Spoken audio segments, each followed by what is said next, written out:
Salut tout le monde, c'est Hakim, j'espère que vous allez tous très bien et on se retrouve aujourd'hui pour une nouvelle vidéo avec une review du parfum le mieux noté de l'histoire et qui pourtant n'est pas si connu que ça, j'ai l'impression, à savoir Dior Homme Intense. Donc voilà, vous pouvez voir la bouteille très simplifiée, très épurée, l'inscription Christian Dior sur le dessus et l'inscription évidemment Dior Homme Intense sur le capuchon. Et quand on l'ouvre, pour laisser place au vaporisateur, on a un petit détail quand même, à savoir la petite abeille. Il me semble que c'est une abeille qu'on retrouve également donc sur la boîte. Donc comme j'ai dit, c'est un parfum dont j'entends pas très souvent parler par les gens en général. Je pense que c'est pas un des plus populaires et pourtant c'est le parfum le mieux noté. Donc vraiment, je vous invite à le tester et de toute façon, on va le découvrir ensemble. Donc, on va voir un petit peu ce que ça donne. Voilà. Et là les gars, on a oh là là, une explosion florale. Ça sent vraiment très très bon. La première fois que je l'ai testé, on m'a donné un petit échantillon, j'avais pas trop aimé, mais à force d'essayer l'échantillon, j'ai complètement kiffé. Les gars, on a vraiment des notes florales, d'accord? On a une ouverture de lavande et d'iris. C'est un parfum qui est centré autour de l'iris. Il est un petit peu poudreux, qui sent vraiment très très bon, très masculin, très boisé aussi en note de fond. De toute façon, on a du vétiver et des notes boisées, donc c'est un parfum qui reste quand même très masculin, d'accord? C'est pas du tout floral dans le sens féminin, mais ça sent super bon, les gars. Pour moi, ce parfum, il passe pour toute occasion. Je pense qu'il est encore meilleur quand il fait froid.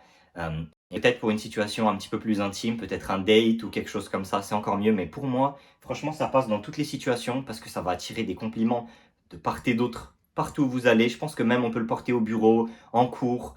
Vraiment, je pense qu'il passe vraiment dans ces occasions-là. Et peut-être en été, aller un petit peu plus doucement sur les sprays. Franchement, en hiver, je pense qu'on peut se faire plaisir sur un parfum comme ça, vraiment entre 3 et 7 sprays carrément. Je pense vraiment qu'on peut se faire plaisir. Personnellement, je l'ai eu pas très cher avec ce Black Friday qui est passé. J'ai eu les 50 ml pour une cinquantaine d'euros. Donc, pour moi, honnêtement, à ce prix-là, c'est vraiment parfait. Et de toute façon, on va passer tout de suite aux notes.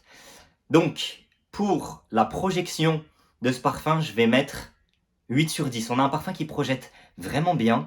On le sent, voilà, on arrive à l'avoir d'assez loin. Je pense que les gens autour de vous pourront bien le ressentir et vous faire des compliments. Si c'est ce que vous recherchez. Et on a la longévité qui est vraiment également très très bonne pour un parfum de designer. Donc on est vraiment sur quelque chose de très correct.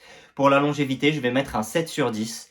Et pour le profil du type de parfum et de l'odeur, je vais mettre un 9 sur 10. Pour moi, c'est clair et net, c'est le meilleur parfum de designer. Donc malgré toutes ces notes-là, ma note personnelle va être 10 sur 10. Pour moi, vraiment, c'est voilà, si on veut pas payer des prix de parfumerie de niche ou qu'on n'a pas encore envie de s'aventurer dans ce domaine-là, c'est ce qui va s'en rapprocher le plus. Ça va quand même rester très populaire, ça va plaire, mais vraiment, je pense qu'il met tout le monde d'accord et en même temps qu'il est quand même assez particulier, assez sophistiqué. Voilà, je dirais que ce parfum est très sophistiqué et classe. Donc, on peut clairement mettre ça avec un costume ou avec une tenue un petit peu plus simple. Dans tous les cas, ça va augmenter votre allure. Voilà, si vous êtes en costume, ça va encore améliorer ça. Et si vous êtes en tenue plus classique, ça va également améliorer ça et vous donner une touche un petit peu plus classe. Et voilà, je pense qu'il plaira à tout le monde, toutes les saisons et pour les profils. Peut-être pas pour les plus jeunes, peut-être, avec ce côté un peu floral, mais en tout cas, pour moi, 25 et plus, ça passe nickel. Et même en dessous, si vraiment vous voulez quelque chose d'un petit peu plus classe, et potentiellement même pour le porter tous les jours, pour moi, c'est clairement le meilleur parfum Dior. Et oui, devant Dior Sauvage, pour moi, clairement, celui-là, il vaut le coup. Si vous l'avez testé, n'hésitez pas à me dire en commentaire ce que vous en avez pensé. Et si vous voulez que je review d'autres parfums, n'hésitez pas à me le dire. J'espère que cette vidéo vous aura plu et on se retrouve très bientôt. Allez, ciao tout le monde.